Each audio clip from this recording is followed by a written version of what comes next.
want to do that Okay. publicly. And then for the federal government, I think it's easier. Even when we had series of battles with federal government, once you meet the president and the president is involved, it's easier for you to get things done. With all the ministers, I think you still have little doubt, but once you meet the president, it's easier to get things done. And it's also easier to hit at the president if things are not moving well, because the president himself will always I'll give an example of when we had issue with 18,000 minimum wage, and it was not being honored by the federal government, but it has been signed by the president. And the president was part of the behind-the-scene discussion. And when it was not being honored, we had to meet the president informally, and we said, Mr. President, it's as if we are making it difficult for our members to trust the presidency, and the president was not comfortable with that. And within 1 week, immediately he summoned everybody, and payment was carried out in the federal civil service. So I think meeting the president, ASUU has achieved, and I think I agree with the lecturer I just spoke about what they've achieved. And it's easier having meeting the president and getting things done going forward. But my recommendations to the union, I think I will do that behind the camera. Okay, you don't want to give us the exclusive in terms of what you'll be saying to them.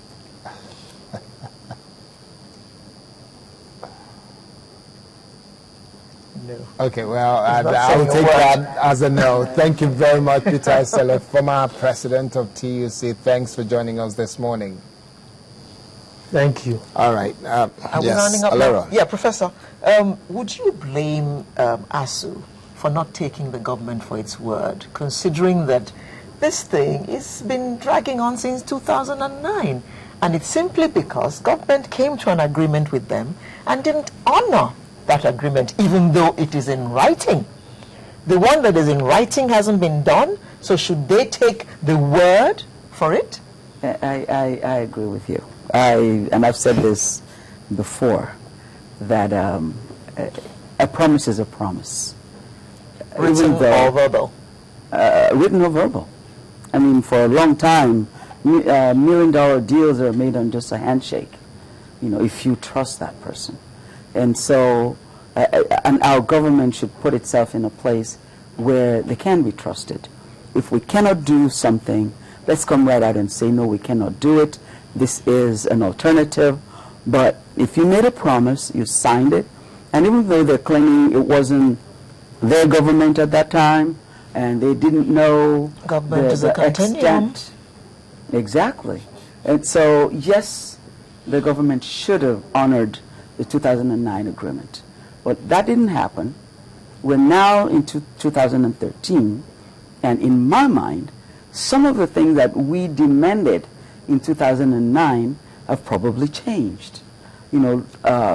Technology, life, some things have happened that may cause us to now go back to the drawing board.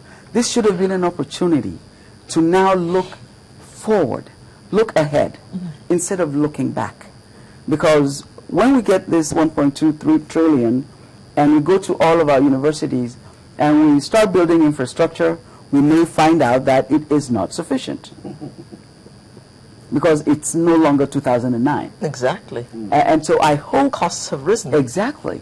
I hope in the struggle and in the conversation with the president, somebody in ASUU has thought about the future.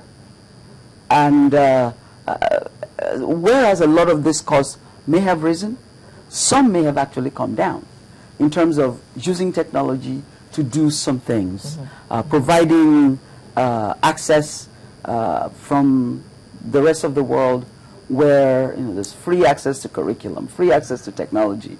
And so a revision should have happened. I hope it did. Okay, we've got a caller on the line. We'll take just this one call before we do the wrap-up of the program. Maxwell, good morning.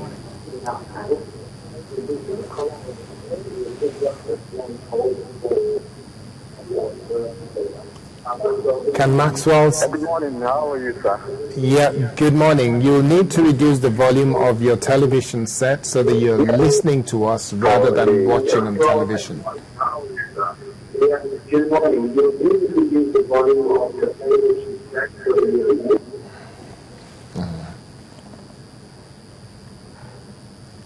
Maxwell, make your point very quickly. Okay, I think we lost him. Okay, final word from you, Dr. Pierce. I think that ASUU should realize that we are just custodians. We are not, it is not our problem. Whatever it is we're fighting for, it is not about us. It is about the students and the future of this country. And we should not act as if we know it all and it's all about what we think. If the opinion now, general opinion in the country, is that this is just gone too far, I think ASUU should reconsider. Secondly, what happened in 2009 is different from what happened now.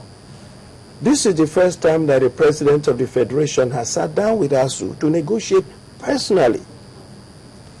And this is the first time that we have put so much pressure on the system that the whole world knows that we have a point and we have made our point.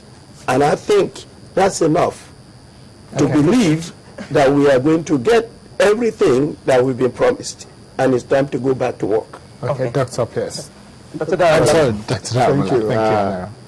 As an ASUU man myself, I want to advise the national and local ASUU to be more intellectually inclined, to listen to alternative points of view,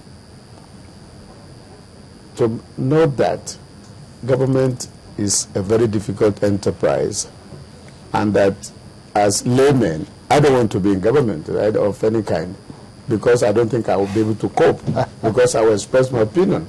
I don't want to be their agent either. I don't want to be anybody's agent. So, whatever it is, we should trust our government.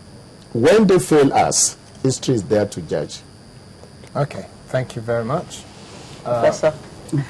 I'll just say we appreciate ASUU's efforts in trying to revitalize our universities. It is well needed.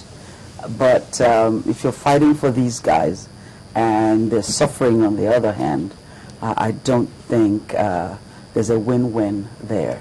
So let's go back and let these children continue their future. All right, on that note, we will have to wrap up this segment of the program. I want to say thank you very much to Peter Esele, former president of TUC, who joined us from Abuja. And then thank you very much, Professor Abiola Awoshika, educationist, who's joined us here in Lagos. Thank you very much for coming.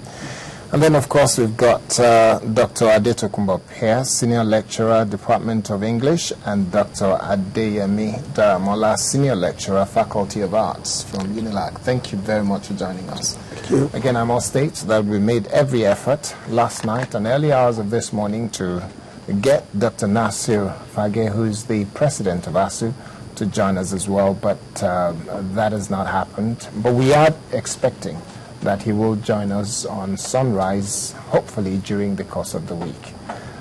Sunrise is just taking a very quick break, and when we come back, we take on another very interesting conversation here at Channels Television. So join us again. My students counseled me, so I don't have time for a headache. When minutes matter, take Panadol. Panadol is the first pain reliever with Optizorb technology, which releases medicine 5 times faster than regular paracetamol tablets. Every minute makes a difference.